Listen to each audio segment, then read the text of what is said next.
కరువుకాలం మోపేటట్టున్నది ప్రాజెక్టుల గేట్లెత్తి ఎండిపోతున్న ఎకరాలకు నీళ్లు వారిచేటట్టు చూడురి అని ఓ దిక్కు ప్రతిపక్షాలు పంచాయత్ చేస్తుంటే ఇంకో తీరుగా ఎకరాల ముచ్చట మీద నజర్ పెట్టిండు సీఎం. ఇట్లా కొడంగల్ ఎస్ఐఆర్ ఫామ్ నింపి అన్ని వివరాలు రాసి బిఎల్ఓలకు ఇచ్చినాక కొడంగల్ కాంగ్రెస్ లీడర్ల కొండంత జోషి నింపుదామని మీటింగ్ పెట్టి ముచ్చట్లు ముంగటేసుకున్నాడు.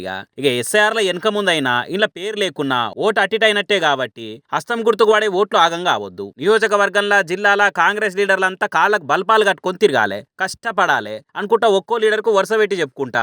మరి మా మనోహర్ ఏం చేస్తుండో ఎకరాలు కొని గజాల బకరాలకు అమ్ముతుండేమో తెలియదు, కానీ అదొక 10 రోజులు మా మనోహర్ వాయిదా పెట్టాల్సిందే. ఎకరాలు కొని బకరాలకు అమ్మేది ఒక 10 రోజులు సెలవు పెట్టి బూత్ వైజు తిరగాల్సిందే. అధ్యక్ష, నీది కూడా బాధ్యతనే.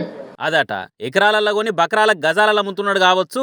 ఓ 10 రోజుల ఆ పని బంద్ పెట్టి ఎస్ఐఆర్ పని ఒక్కటే పెట్టుకొని పబ్లిక్ గా తిరగాలనుకుంటా రియల్ ఎస్టేట్ భాషల స్పీచ్ దంచే వరకలా రేవంత్ రెడ్డి ఫ్యాన్స్ ఫ్లాట్ల బిజినెస్ లో ఉన్న రియల్టర్లేమో ముద్దుగా మురుసుకుంటా వాట్సాప్ స్టేటస్లు పెట్టుకుంటుంటే ఇక ఇంకొందరేమో ఇరుగమరగ కామెంట్లతో ఇంటర్నెట్ లో తిప్పుతున్నారు. ఎంతైనా సార్ ఇంకా పాత రోజులు మర్చిపోతలేడు. ఎకరాలు గజాలు అనుకుంటా ఆనాటి ముచ్చట్లను అసలే ఆదిడుస్తలేడు. మూలాలను మూలకు పడేయకుండా కాపాడుకుంటున్నాడు అనుకుంటా ట్రోల్ చేస్తున్నారు. 1,00,000 ఎకరాలను పచ్చగా వేసి పంటలు పండించి తెలంగాణ 1 కోటి ఎకరాల మాగాని కావాలని గత సర్కారులున్న సీఎంలు చెప్పుకొస్తే ఇప్పుడున్న సీఎం సార్ మాత్రము ఇట్లా ఎకరాలు గజాలు ప్లాట్లు పటాపాస్ పుస్తకాలు అనుకుంటా రియల్ ఎస్టేట్ ముచ్చట్లతోని రియాలిటీ చూయిస్తుండగా అనుకుంటా ఇంకొందరు రాసుకొస్తారు ఇంటర్నెట్ లా.